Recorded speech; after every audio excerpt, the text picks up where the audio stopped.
Hey there, I'm Brittany Schroeder, and business and marketing are my jam. I'm here to walk you step by step through this crazy thing we call business. I'm a small town girl, chocolate eating, Diet Coke drinking mom, marketing guru, automation Jedi, and all around good time. This is your weekly dose of all things business and life, sprinkled with some fun. This is the Redefine Business Podcast.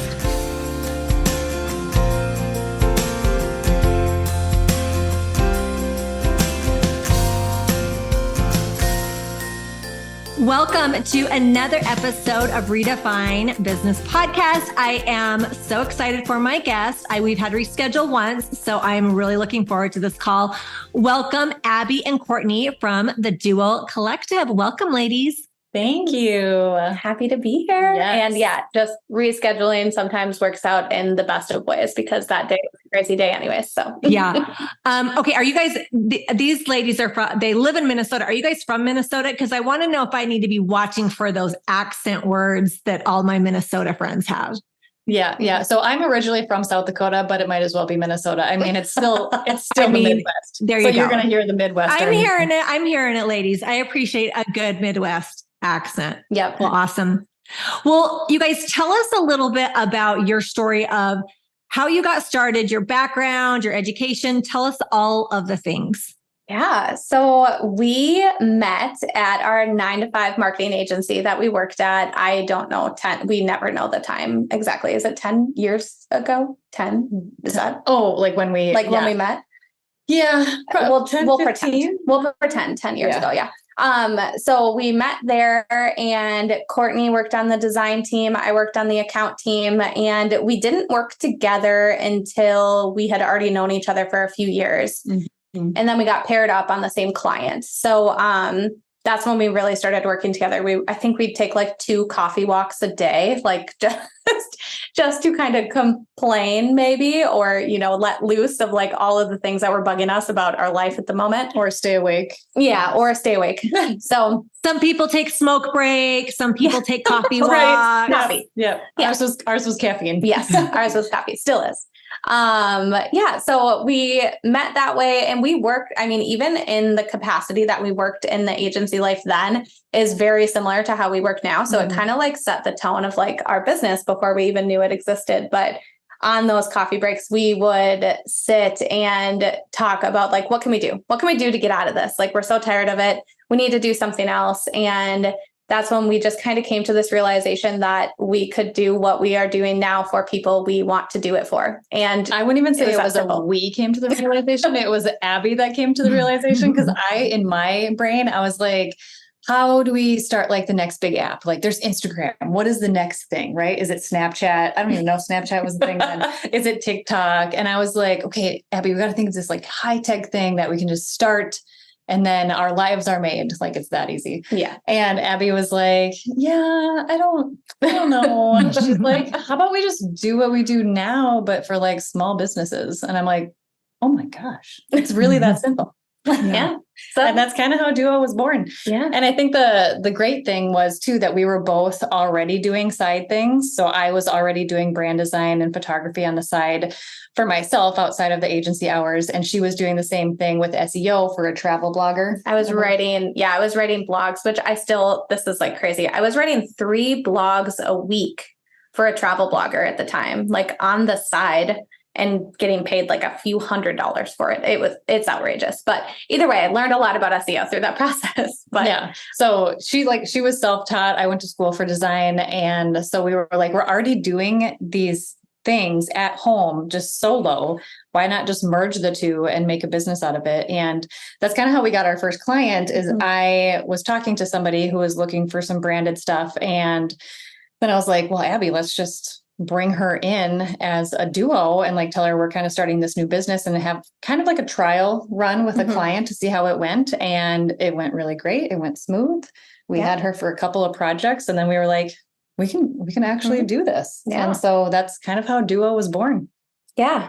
Well, and I love that you guys have, together, you guys have so many like skill sets. And I think as an entrepreneur, it's like, we kind of are like, we have a little bit of knowledge here and a little bit of knowledge there, but it just goes to show like finding somebody that like is like specializes in that and really knows. Before we hit record, we were kind of talking about just like SEO, that so many people claim to like know what they're doing, but at the end of the day, they don't really know what they're doing. And so that's why it's so important to like really do your research and find out what you are getting yourself into. And does the person that you are hiring, do they really know what they're doing? And I think that's a trap that a lot of entrepreneurs fall into.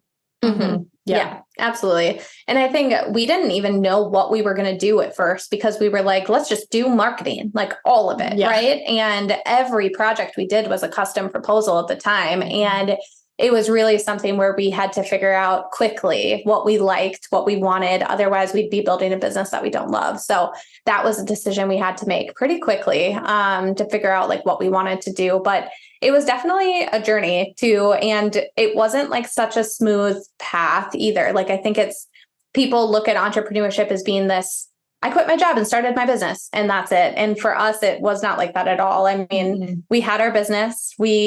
I had a baby right at the beginning. I think 4 months after I had my first, we started this business.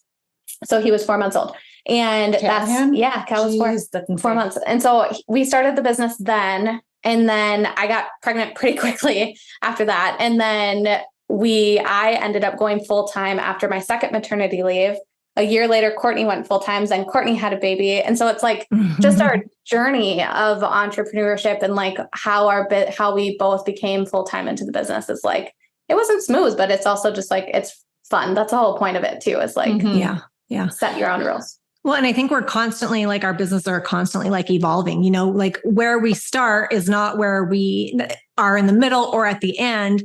But I think that is what like makes somebody successful, is being able to pivot and say, okay, this is working. This isn't. Like, what are the needs? Like, what do people need? And, you know, like, I know that Abby had mentioned, she was talking about SEO and she said, sometimes I teach them and sometimes I do it for them.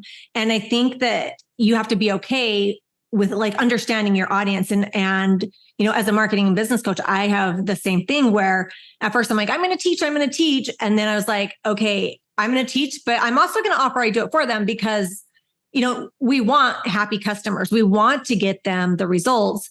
And I think it's even hiring somebody is like, is that an option? You know, like knowing what your clients are going to want to do or not, and being able to like roll with that and scale in that way. So I think it's really important. Oh, yeah.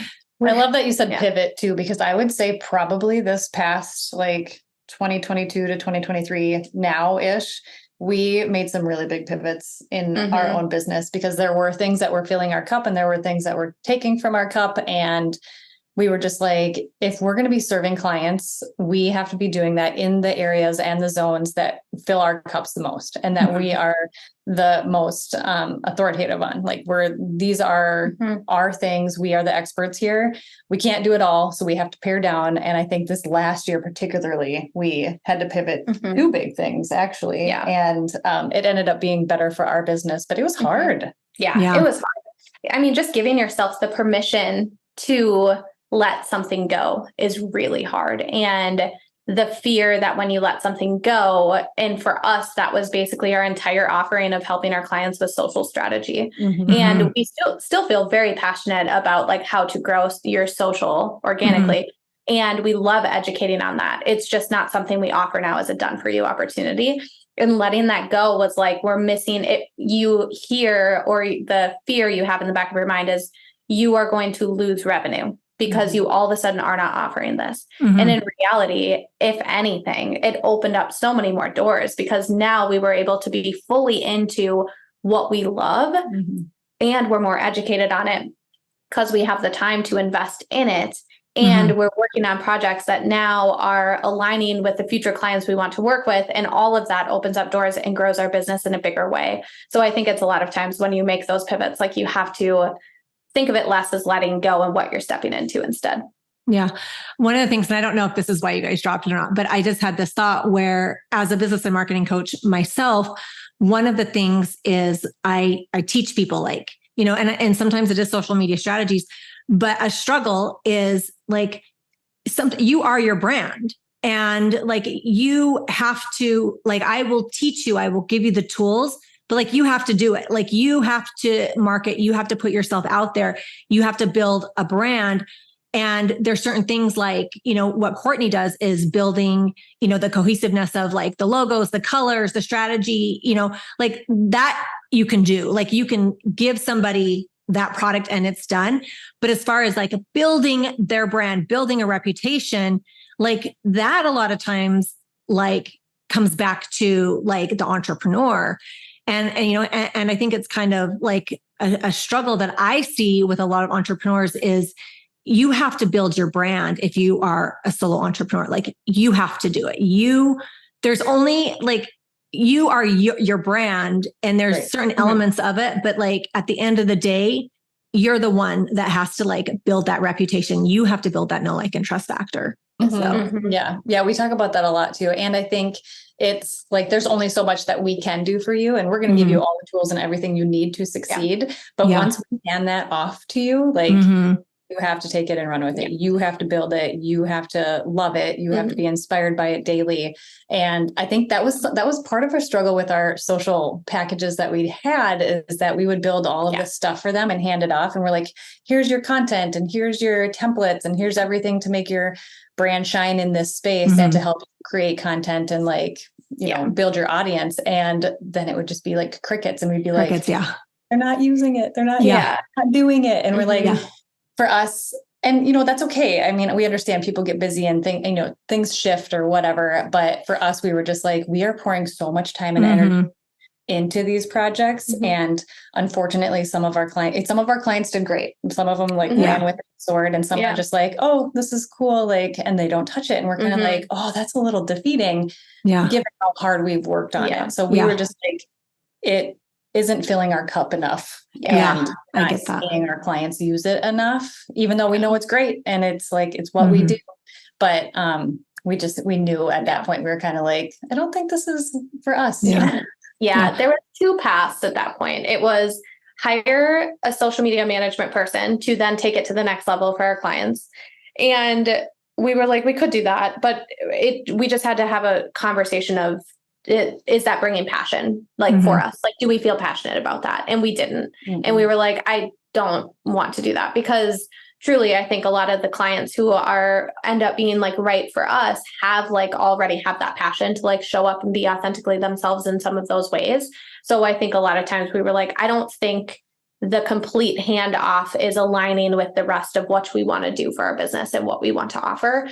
So that was ultimately the decision, as we had to decide, are we going to hire or are we going to let it go? We let it go. Yeah. Well, and I think for me personally, just speaking for me, I came from a background of photography. And so it was like, I'd work with them and then I would give them this product and it was like completed and it was done. And, I got the results and everything. But when we're giving them something and then they don't use it or they're not optimizing it, then I would internalize it like, that's a reflection of me. And I know what I'm talking about. And so it reflects our business when it's like, I worked with them and I had no success, even though it's like, but like there was a certain part that was missing there. And so I can relate to that so much. I want to talk first Courtney, and then I'm going to go to Abby, but like Courtney does the branding stuff and she has a background in photography, graphic design, all of those things. And we were talking briefly about just like how important the whole brand is. And I think sometimes people get hung up on the logo, but it's like, it's the cohesiveness of it. And that includes photography. That includes like, you are a reflection of your brand. Could you, Courtney, just talk a little bit more about that? Like what you see in your clients and what you do? Yeah, absolutely. You hit the nail on the head there, especially as far as like the logo goes. We've had people come to us and they're like, I really like my logo, but I don't like X, Y, and Z about something else. And we're like, okay, that's great. But you might actually be in need of a rebrand and maybe not know it, or maybe not even want to admit it quite yet because you do like your logo for, whatever reasons, or because maybe it's your very first logo and it's, something that is hard to let go of because it is kind of your baby and where you started. But your brand is definitely so much more than a logo. And actually, it's funny because we usually say like the logo is kind of one of the last things that you should ever really worry about. Because if you think about it, we like people probably don't even really know what our logo looks like right now, unless if you visit our website and you look up at the top left-hand corner, like that's probably the only time you ever see it, because we are the brand. So we personally, both of us, Abby and myself, are the brand, and how we show up in that branding is super important too. Like, what is our message? How are we talking to our audience? What are we talking about to our audience? And like, how are we showing up? So a lot of people, it's funny, anytime we meet with somebody, they're like, gosh, you guys are just like so fun. I could just like see being your friends and going and getting a drink. And like, that's our brand. That is our brand. We want people to see us as fun, as knowledgeable, as authentic, and like somebody that wants to go grab a drink with us. They're not coming to us and saying, oh my gosh, I love you too, because your logo is so cute. Like that's not, Yes, for that's not sure. what they're saying at all. Right. Yeah. So it totally comes back to what, obviously you have to stay aligned in your business and the offerings that you're, throwing out there, the products that you're selling, but it's so much more than that. And it's bringing the part of you and your personality and your business to life visually. So that's where the logo and the colors and the typography and the graphics and the patterns come into play. They are a part of you. It's kind of like decorating your house, right? Like you want your house to be a certain specific way because of the kind of style that you have. You're modern, you're minimalist, whatever. The items that you bring into your house and surround yourself with are what you like to look at every day. It's how you like to live in your space. That's the same thing with your brand. It's just that part of your brand is the visual part of it, but you really also need to think about the strategy, the mission, the vision, how you're going to talk to your clients, how you're going to show up visually, what that user experience is like. I think a lot of people don't think about that too. Like, where are they finding you? Why are they finding you there? And then when they find you there, where do you want them to go? And making sure that when they're here and they go there, so they find us on Instagram, they go to our website, that is cohesive, that it's not a jarring experience. It's not, this is what we look like here, but we look completely different here. You really need to make sure that everything is cohesive, consistent, and that where you're showing up the same everywhere. Mm-hmm.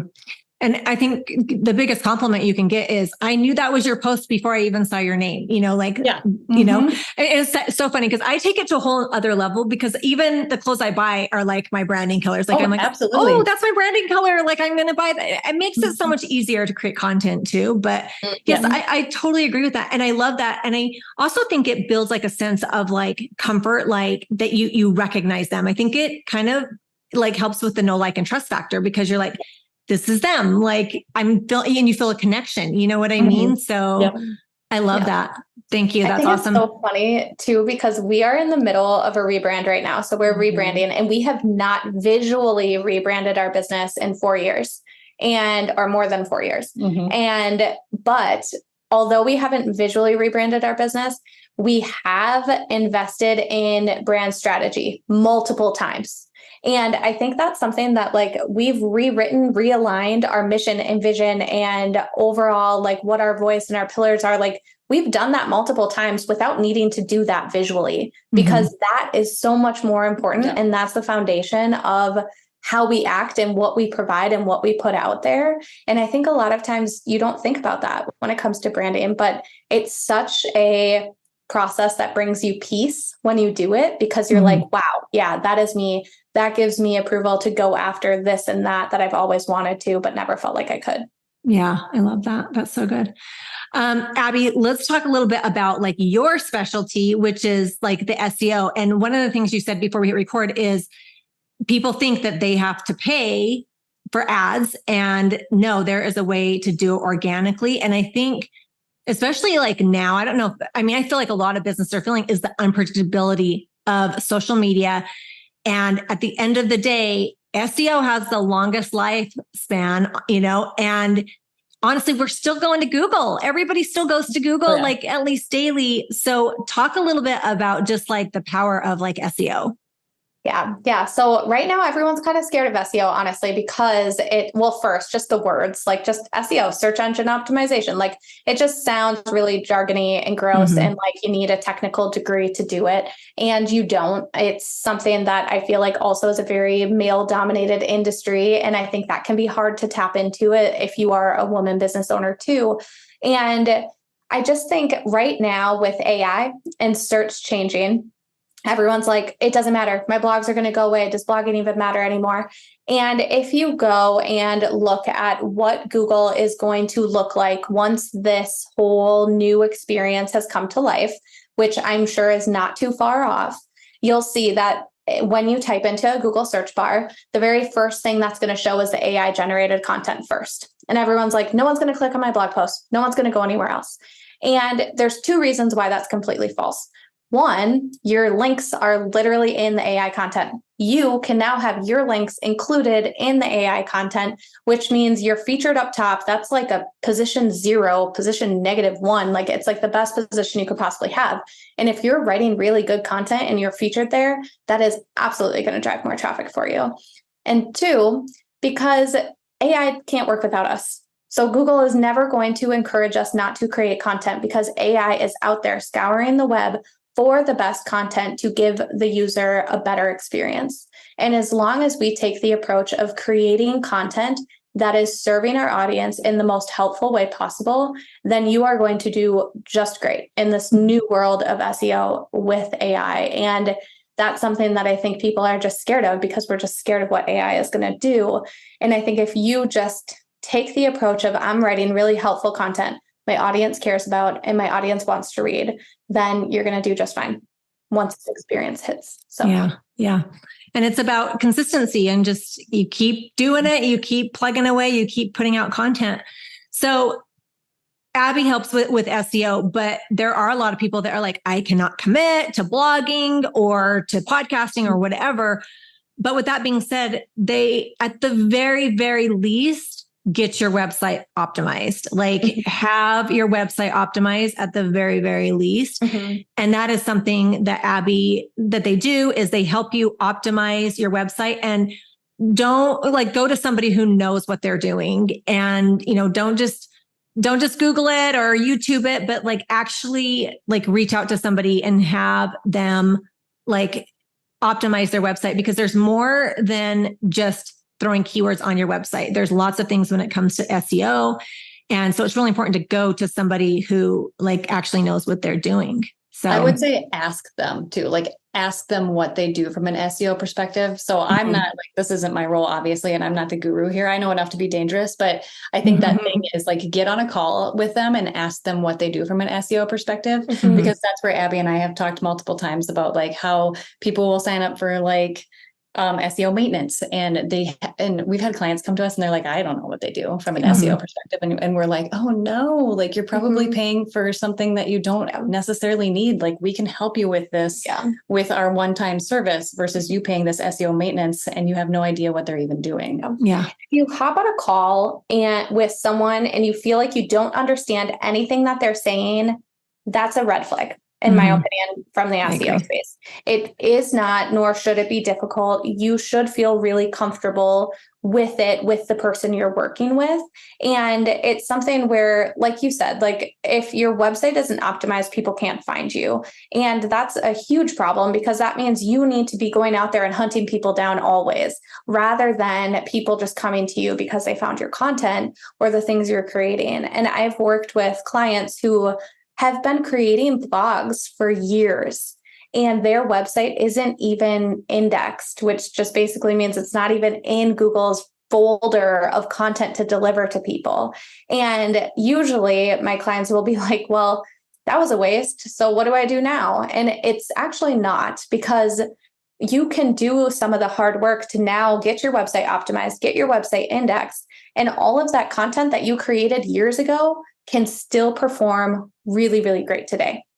And that's the power of your content. When you create it for your blog or your podcast or your website, it can live for years and years, and you don't have to do any extra work other than make sure that your content is still up to date and relevant. And that is so powerful because Instagram has such a short shelf life, and being able to use a tool like creating content for your blog or for your podcast and supporting that with show notes, which will ultimately live on your blog, all of that will help drive traffic for you for years to come. Yeah. And I always say to my clients, like, you need to know enough about like these different parts in your business so that you can manage people. And then if you know enough and you still want to delegate it or have somebody else do it, at least you know that they are really like helping you. So I think that is just so interesting. Like, it's just such an important thing in a business, is making sure you know enough that you can you don't get taken advantage of. I tell that too on all of our discovery calls with their clients. I tell them, I was like, whether or not you want to learn SEO, you're gonna, like, it doesn't matter. Like, I sit down with you for an hour, sometimes more than an hour, and I tell you all the things that need to be updated, even if I'm doing it for you. I still tell you why I'm updating them and why they're important, because at the end of the day, you're going to add a new page to your website. You're going to write a new piece of content. You're going to want to add images. You're going to want to do all of these things to your website. And I don't want you to feel like you can't do anything without breaking your website. I want you to feel like, okay, I can do this. And I understand why that headline matters. And I understand where to put this keyword, or I understand what an SEO title is.